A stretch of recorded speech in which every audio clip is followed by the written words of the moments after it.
RJD नेता अब्दुल बारी सिद्दीकी ने विवादित बयान दिया है। उनके मुताबिक देश में मुसलमान असुरक्षित है और उन्हें अब देश में डर लगता है। उनकी तरफ से कहा गया, देखिए ये बड़ी खबर है, अब्दुल बारी सिद्दीकी ने बयान दिया। ये विवादित बयान क्यों? उनकी तरफ से कहा गया उनके मुताबिक देश में मुसलमान असुरक्षित है। और देखिए उनके इसी बयान को लेकर अब उनसे चर्चा करेंगे कि आखिर उनको ऐसा क्यों लगता है। फिलहाल हमारे साथ जुड़े हुए हैं लाइव आपका भारत 24 में बहुत बहुत स्वागत है। आरजेडी नेता अब्दुल बारी सिद्दीकी जी इस वक्त हमारे साथ जुड़े हुए हैं। अब्दुल बारी जी, आपकी तरफ से बयान दिया गया कि देश में मुसलमान असुरक्षित है, आपको ऐसा क्यों लगता है? जरा ये मेरे मुंह से आप सुनाइए तो कि हमने ये बयान दिया कि यहाँ के मुसलमान असुरक्षित है। ये जरा आप हमको सुना दीजिए कि हमने ये बयान दिया है कि देश के मुसलमान असुरक्षित हैं। अब्दुल बारी जी, फिर आपको लगता जी आपको लगता क्या है? अरे आप देश में मुसलमान सुरक्षित है, आपको लगता? अनुरोध कर रहे हैं नहीं भैया, फिर नहीं आप जरा सुनिए तो, आपकी बात तो सुना हमने। मैं आपसे अनुरोध कर रहा हूं कि मैंने अगर ये बयान दिया है कि देश के मुसलमान असुरक्षित हैं तो वो आप मेहरबानी करके मुझे सुना दीजिए। अब्दुल जी, हम आपके उस बयान को फिर सुनवाएंगे जरूर और अपनी पूरी टीम से ये दरख्वास्त करेंगे कि उस बयान को एक बार सुनवाया जाए कि आपने क्या कुछ कहा था। लेकिन अगर मान लीजिए आपके तरफ से ऐसे बयान दिए जा रहे हैं, ऐसी प्रतिक्रियाएं आप दे रहे हैं, तो फिर क्यों दे रहे हैं? नहीं भाई बता, अब अरे भाई आप अरे भैया, आप जिन बातों को इंटरप्रेट कर रहे हैं और जिस पे बहस है आपकी, और आपने शुरुआत की कि हमने ये बयान दिया कि देश के मुसलमान असुरक्षित हैं, तो हम आपसे अनुरोध कर रहे हैं कि वो बयान सुनाइए। ठीक है, आपसे कुछ देर में हम उसके बाद हम जो है अपनी बात बोलेंगे। हम वो बयान सुनाएंगे कुछ देर में अपनी टीम से। हम इंतजार करेंगे, आपको आप सुनवाएंगे, सुनाइए तब लेकिन फिर हम बोलते हैं। जी आप ये बताइए कि आपको लगता क्या है? हाँ सुनवाए। अच्छा ठीक है, आप बताइए कि आपने कहा क्या था, आप ये बता दीजिए कि आपने कहा क्या था उस वक्त। नहीं, पहले चूंकि आपने बात छेड़ी है और आपने कहा कि हमने कहा है कि देश के मुसलमान असुरक्षित हैं, ये हमको सुनाइए।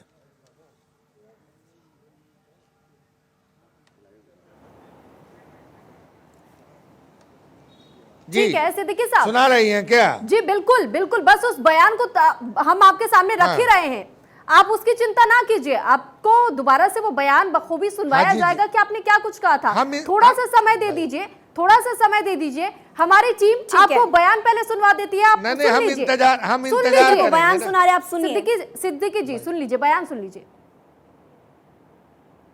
मैं एक अंतिम में आखिरी में एक शेयर करके अपनी बात खत्म कर देता हूं। मेरा एक बेटा है और एक बेटी है। बेटा अभी हार्वर्ड में पढ़ रहा है, बेटी लंदन स्कूल ऑफ इकोनॉमिक्स से पास आउट कर चुकी है। तो जो देश का माहौल है, अब आप कहिएगा भाई आप तो खुद हो यहाँ, तो हमने कहा अपने बेटा बेटी को कि नौकरी कर लो उधर ही, अगर सिटीजनशिप भी मिले तो ले लेना। अब इंडिया में माहौल नहीं रह गया, तुम लोग झेल पाओगे या नहीं झेल पाओगे। तो अब्दुल बारी सिद्दीकी जी आपने सुना। अब इसका सीधा सीधा मतलब तो यही निकलता है ना, आपकी तरफ से कहा गया कि आप बाहर रह लीजिए, अगर आपको सिटीजनशिप मिल जाती तो वहीं पर रहिए, क्योंकि यहां पर अब वैसा माहौल नहीं रहा। अब इसका मतलब क्या है फिर बताइए? अब फिर देखिए, आप अपनी बात से मुकरिए नहीं।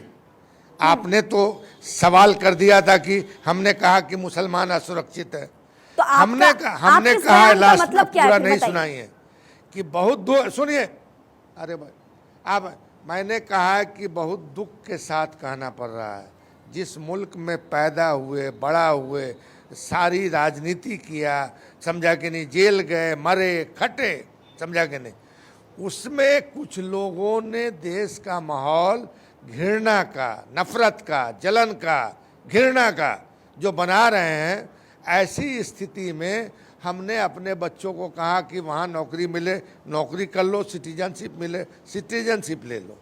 और जहाँ तक अगर हमने कहा तो इस पे बहस हो गई, अब हम एक और बहस के लिए बताते हैं नहीं, लेकिन कि अब्दुल जी, अमेरिका में कितने किससे खतरा है? माहौल कौन बिगाड़ रहा है? अरे भाई सुनिए भाई, अरे भैया, वो आप भी जानती हैं, हम भी जानते हैं। नहीं, आप नाम बताइए ना सिद्दीकी साहब। आप कहिए कि हम नहीं जानते। अगर आप खोल करके ये कह सकते हैं कि आपके बच्चे इस माहौल में नहीं रहे तो ही ज्यादा ठीक है, अगर आप ये कह रहे हैं, आप उनको नसीहत दे रहे हैं कि दूसरी जगह की सिटीजनशिप मिले तो फिर वहीं की सिटीजनशिप ले लो, वहीं जॉब कर लो, तो किससे खतरा महसूस कर रहे हैं आप? अच्छा, आप ये बताइए ना पहले कि अमेरिका में इंडिया के कितने लोग सिटीजनशिप लेकर आ रहे हैं? आप खतरे की बात बताइए ना, आपको डर किससे है? कौन माहौल खराब कर? आप नाम तो बताइए सिद्दीकी साहब। कहाँ नहीं रह रहे? अरे भाई, देश जान रहा है, दुनिया जान रहा है कि कौन लोग घृणा की, द्वेष की, नफरत की राजनीति कर रहे हैं।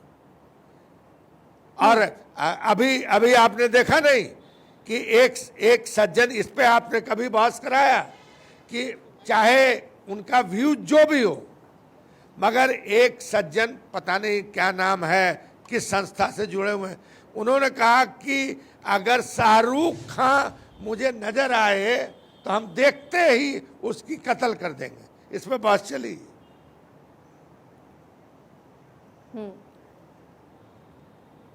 जी अब्दुल जी, देखिए, आपने शाहरुख खान का जिक्र किया, शाहरुख खान से ही यह सवाल पूछ लिया जाएगा, उनके पक्ष की बात को आप ना रखिए। आपने जिस बात का जिक्र किया कि माहौल ठीक नहीं है, तो आपको क्या लगता है माहौल कौन खराब कर रहे हैं, किससे खतरा महसूस करे, और सिर्फ यह खतरा भारत में ही क्यों? क्या यह खतरा आपको दूसरे देशों में नजर नहीं आता है? आपको पाकिस्तान में नजर नहीं आता, चीन में नजर नहीं आता है, या फिर अफगानिस्तान की स्थिति भी आपने देखी थी, क्या वहां आपको वो दृश्य नजर नहीं आया? आप ठीक कहा, आप सवाल ठीक कर रही हो। पाकिस्तान से, अफगानिस्तान से मेरे को कोई लेना देना नहीं है। मेरा 7 पुश्त गरा है इस मुल्क में, इसलिए इस मुल्क की बेहतरी का जिम्मेदारी हमको है। ये मुल्क अगर किसी कारणवश दुखी होता है तो दुख मुझको पहुंचता है। पाकिस्तान में क्या हो रहा है, अफगानिस्तान में क्या हो रहा है, इस्तांबुल में क्या हो रहा है, फलाना में क्या हो रहा है, उससे क्या मेरे को लेना देना। ठीक है, आपने बिल्कुल सही कहा, लेकिन आप ये बताइए कि ऐसा आपके साथ हुआ क्या कि आपको डर लगने लगा है? अब जैसे देखिए ना कि जो नीतिगत अगर किसी से हम उल्टा विचार रखते हैं, नीति के मामले में, तो हम नीति पे बहस करते हैं कि हमारा ये विचार है, हमारा ये विचार है। और अगर हमने अपने विचार को कुछ रखा तो आप अपने नीति सिद्धांत के अनुरूप जो है जवाब दीजिएगा, मगर यहाँ तो सीधे हमको पाकिस्तान भेज रहा है लोग। कौन भेज रहा है ये बताइए। अरे भैया, आप लोग देख लीजिए ना, आप अपने एंकर से पूछ लीजिएगा किन लोगों ने ये इस तरह का बयान दिया है। तो आप नाम बता दीजिए। ये किसी के बाप का मुल्क नहीं, हम सबों के बाप का है। हम सबों में हिंदू भी है, सिख भी है, ईसाई भी है, मुसलमान भी है, जैन भी है, बौद्ध भी है, हम सबों का है। लेकिन किस तरीके से खतरा महसूस कर रहे हैं सिद्दीकी साहब, ये तो बताइए। अगर संविधान में हर किसी को एक रख करके उस संविधान को तैयार किया गया है, तो आप खतरा किससे महसूस कर रहे हैं? आपके साथ ऐसा क्या घटना घट गई, उस घटना का तो जिक्र कीजिए। अब आज आप ठीक है, अच्छा किया कि आपने संविधान की चर्चा की। संविधान के प्रियम्बुल क्या हैं? 4 प्रियम्बुल है ना जी, कि साहब ये सॉवरेन इंडिया होगा, डेमोक्रेटिक इंडिया होगा, सेकुलर इंडिया होगा, सोशलिस्ट इंडिया होगा। ये तो संविधान का प्रियम्बुल है 4, जिसकी शपथ हम खाते हैं, चुनाव लड़ते हैं तब खाते हैं, सरकार में जाते हैं तब खाते हैं। तो अब बताइए कि इस पे क्या चर्चा जो सत्ताधीश है, सिद्दीकी साहब, आपसे जितनी भी बात की आपने बातें इधर उधर ही घुमाई है। आपकी तरफ से ये नहीं बताया गया कि आपको डर किस बात पर लग रहा है, क्यों लग रहा है? बस आप बातें यही कर रहे हैं कि बस डर है और लोग नफरत फैला रहे हैं। चलिए, शुक्रिया आपका बातचीत करने के लिए। तो देखिए, अब्दुल बारी सिद्दीकी हमारे साथ खुद जुड़े हुए थे और उनके इस बयान के बाद हमने उनसे बातचीत की, उनकी तरफ से क्या कहा गया, उन्होंने अपना पक्ष रखा, आपने सुन लिया।